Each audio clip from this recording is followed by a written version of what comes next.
All right.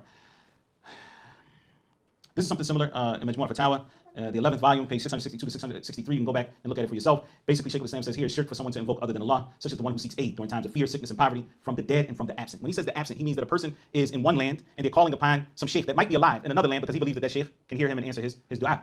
He says, one says, for example, my master sheikh so-and-so, to a dead or absent sheikh, he seeks aid from him, goodness from him, and he asks him what is asked of Allah, such as victory and help. This is from the shirk that Allah and his messenger have forbidden by the agreement of the Muslims. Again, Muhammad ibn Abdul Wahhab was not the first one to say that. Shaykh Islam goes on to say, among them are those who request from the deceased. This is in his book Al-Qaida, Qaida Al-Azima, fi al-farqi bayna ibadati ahli al-Islam wal-iman wa ibadati ahli shirki wal-nifaq. This is also in Majmu' al-Fatawa. In any event, he says, among them are those who request from the deceased that which is requested from Allah, saying, forgive me, provide for me, aid me, etc. Someone would ask Allah for this in salat and other similar matters that no one who knows Islam would doubt is contrary to the deen of all of the messengers, for it is surely from the shirk that Allah and his messenger sallallahu alaihi wasallam have forbidden. And there's much more that can be said about all of these. I'm going to skip this one, even though it's very strong. When Shaykh Islam says it is clear shirk, even if it is at the grave of a prophet or a righteous person.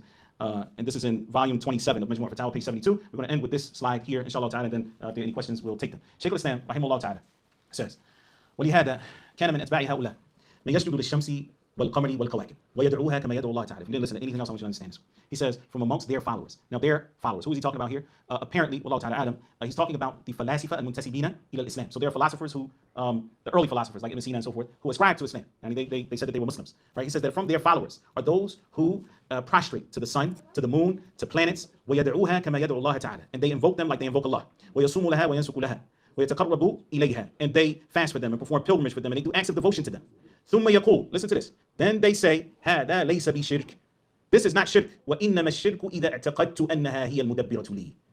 They would then say, this is not shirk. Shirk is only if I believe that they are in control of me. See that condition that we're talking about? That they have this control. فَإِذَا جَعَلْتُهَا سَبَبًا وَوَاسِطَةً لَمْ أَكُنْ مُشْرِكًا. But if I only make it like a means, right, and an intercessor, I am not a mushrik. قال شيخ الإسلام من المعلوم بالإتقان من دين الإسلام أن هذا شرك. However, it is known by necessity from the deen of Islam that this is shirk. There are other slides. However, I know that I've gone 14 minutes over my time.